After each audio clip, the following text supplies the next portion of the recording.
cukup di rumah saja, sangat terbantu dengan adanya balkon dari Polsek Matangguli. Jadi kita dari pihak Polsek Matangguli membuat sebuah link sederhana yang harapannya bisa mempermudah masyarakat dalam membuat laporan kehilangan.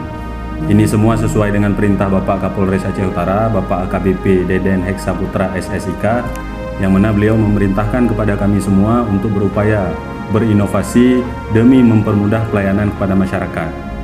Ini juga sesuai dengan visi daripada Bapak Kapolri, yaitu presisi, prediktif, responsibilitas, transparansi, berkeadilan.